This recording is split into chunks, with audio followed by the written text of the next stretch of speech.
Today I'm going to show you how to use an at-home set of clippers, just the basic, simple beginner tutorial.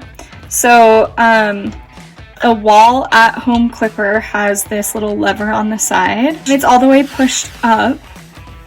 The blade is as close as it's going to get to the skin. When you push it down farther, the blade comes up. So it moves up and down. And when it moves up, the blade gets longer, so you have a little bit more length left on the hair. Before you start cutting, you're going to take this little brush that comes in the kit usually, and you're just going to clean off any of the excess hair. Unclog it. You're going to take some clipper oil. This usually comes in the kit also. I like to put it right here on the side, drip a little bit in there, and then turn it on. Move the blade up and down to get it nice and lubricated.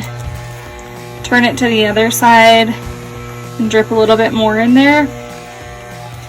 Move it up and down again.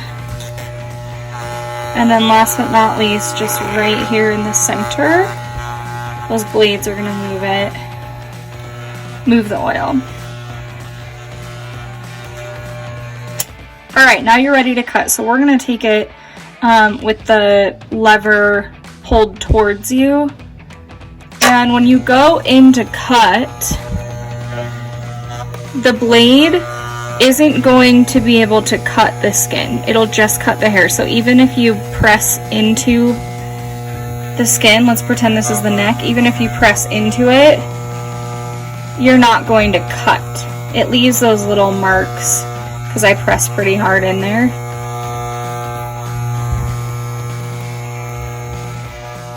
If you go this direction too,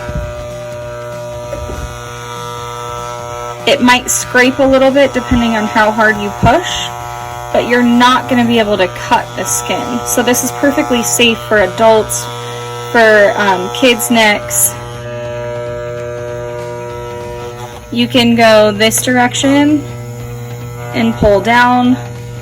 You can push up and get a new direction. Okay, and last but not least, I'm going to show you how to attach a guard that comes in your kit. So I just grabbed a number 5 guard to show you, but you're going to take your clippers with the lever pulled towards you, so closed, and there's a little ledge right here on this comb. You're going to stick that right up against, and then there's a tab back here that'll click onto the back, so you just have to push it, and then you're ready to cut the hair. You can open the lever, pull it back, or you can push it forward. This is going to give you more length, this is going to give you less. And then when you're ready to take it off, you just pull this little tab and it pops off. Always clean your blade before you store it. That makes sure it doesn't gunk up for the next time. If you have more questions, shoot me a text or an email and I'll be happy to answer them. All right, we'll see you next week. Thanks. Bye.